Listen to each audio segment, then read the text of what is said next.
साली आधी घरवाली। सिमरन की छोटी बहन विभा माँ के होते हुए भी सिमरन के ही पीछे लगी रहती थी। सिमरन, आ गई हो तो इसे खाना खिला दो। बोल रही है तुम जब तक नहीं खाओगी ये भी नहीं खाएगी। क्या है विभा, तुम खा लिया करो ना, मुझे ऑफिस से आने में देर हो जाती है। और कोई छोटी बच्ची तो हो नहीं तुम जो खाना भी नहीं खाती हो कि दीदी आएगी तो ही खाऊंगी। हाँ हाँ, छोटी बच्ची ही समझ लो। और एक बात, जब आपको पता है कि मैं आपके बिना नहीं खाती हूँ तो रोज रोज क्यों बोलती हो? अरे क्या है ये, दोनों बहनें कम माँ बेटी ज्यादा लगती हो। अरे दीदी की शादी हो जाएगी तब क्या करेगी बोल? जब होगी तब की तब देखेंगे। मैं तो दीदी के साथ ही रहूंगी हमेशा। दोनों की शादी ऐसे घर में कर देंगे जहाँ दो भाई हो। खैर, मामला आया गया हो जाता है। एक दिन सिमरन के पापा जब घर आते हैं, तुम लोगों के लिए अच्छी खबर है। वर्मा जी है ना मेरे दोस्त, उन्होंने सिमरन बेटी के लिए रिश्ता बताया है। बहुत अच्छा लड़का है, सिमरन को भी पसंद कर लिया और कल वो लोग आ रहे हैं सिमरन को देखने अपने घर। सिद्धांत अपने माता पिता के साथ सिमरन को देखने आता है। उसे सिमरन अच्छी लगती है और शादी तय हो जाती है। सिद्धांत की माँ कहती है, अब तो हम लोग ले जाएंगे जल्द ही अपनी सिमरन को यहाँ से। अरे हाँ, क्यों नहीं, आपकी ही है अब तो हमारी बेटी। दूर खड़ी विभा सब सुन रही होती है। अब तो दीदी की शादी हो जाएगी, फिर तो वो चली जाएंगी। दीदी के बिना मैं कैसे रहूंगी? कुछ न कुछ तो करना ही होगा जिससे दीदी की शादी ही ना हो। सभी के जाने के बाद क्या शादी के बाद दीदी हम लोगों के साथ नहीं रहेंगी? अरे नहीं तो फिर क्यों रहेगी, शादी हो जाएगी तो अपने घर चली जाएगी ना। तो मैं भी जाऊंगी उनके साथ, मेरा भी सामान पैक कर देना।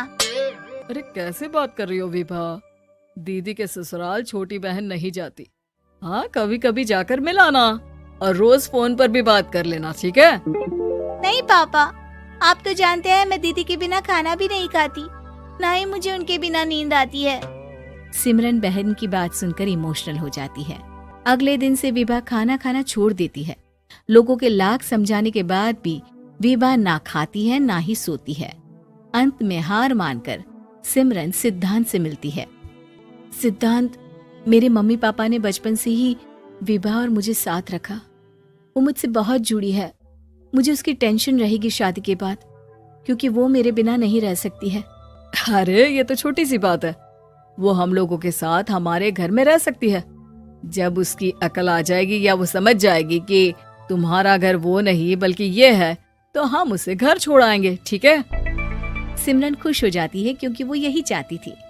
वो माँ पिता से बात कर लेती है। अरे कैसी बात कर रही हो सिमरन, भला बेटी के ससुराल में हम छोटी बहन को कैसे भेज दे? जमाना क्या कहेगा?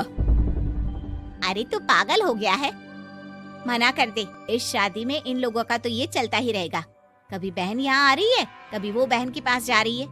अरे शादी हो रही है, कोई मजाक थोड़ी ना हो रहा है ना बाबा ना। माँ कैसी बात कर रही हो? सिमरन से मैं जुड़ाव महसूस कर रहा हूँ और इतनी सी बात के लिए इतनी अच्छी लड़की को कैसे छोड़ सकता हूँ? सिद्धांत की भी जिद होती है कि वो सिर्फ सिमरन से ही शादी करेगा, और होता भी वैसा ही है। सिद्धांत और सिमरन की शादी हो जाती है और दहेज में आ जाती है विभा। शादी के बाद बुआ सास कहती है, अरे माँ ना, साली आधी घर वाली होती है, लेकिन ये क्या, तुम तो उसे घर ही ले आए। तभी चाची कहती है, सिद्धांत को तो हम लोगों ने सीधा समझा था, लेकिन सबसे तेज तो यही निकला। अरे देखो कैसे दहेज तो नहीं लिया, लेकिन साली पर कब्जा कर लिया। सिद्धांत ने इस और तो सोचा ही नहीं था, लोग उन लोगों के बारे में ऐसी भी बात करेंगे। वो वहाँ से चला जाता है और चुपचाप अपने कमरे में लेट जाता है। क्या हुआ सिद्धांत, तुम अचानक से परेशान हो गए, कोई बात है क्या? अरे नहीं, वो थक गया था ना, शादी की सारी तैयारी और रस्मों के बीच, सोच रहा हूँ थोड़ा आराम कर लूं। हाँ ठीक है, आप लेट जाइए, मैं विभा का बेड लगा देती हूँ जमीन पर। क्या? वो यहाँ सोएगी? हाँ, बताया तो था कि उसे नींद नहीं आती मेरे बिना। तो तुम आराम से लेटो ऊपर, हम लोग नीचे बिछा लेते हैं। अरे नहीं नहीं, तुम दोनों आराम से लेटो ऊपर, मैं माँ पापा के रूम में जा रहा हूँ। सिद्धांत वहाँ से दूसरे कमरे में चला जाता है, जहाँ सिद्धांत के पिता उससे कहते हैं, क्या बात है बेटा, तू उस कमरे में क्यों नहीं सो रहा?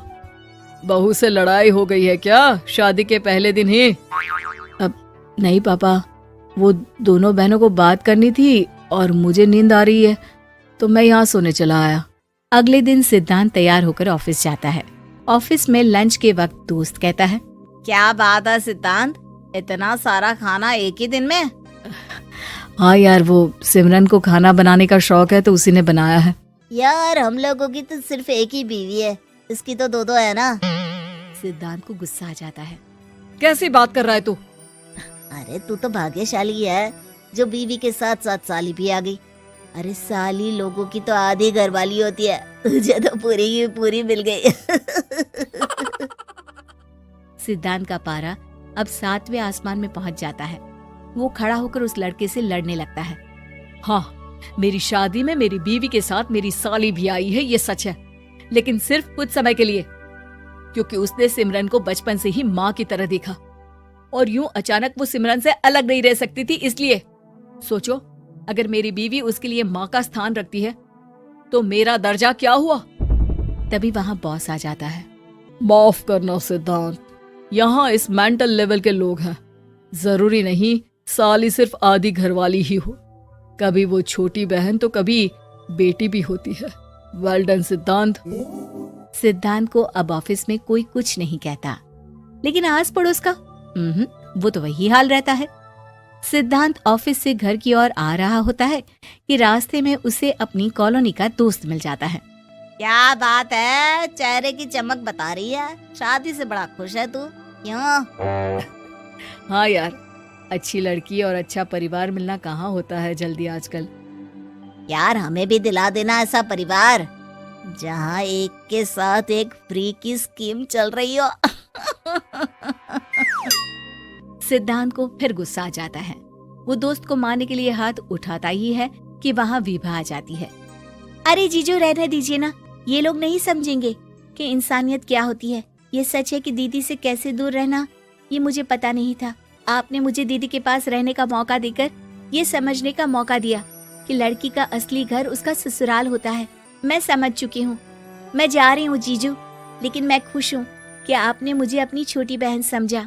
सभी उन लोगों को देखकर ताली बजाने लगते हैं। विभा अपने घर चली जाती है और सिद्धांत खुशी खुशी सिमरन के साथ रहने लगता है।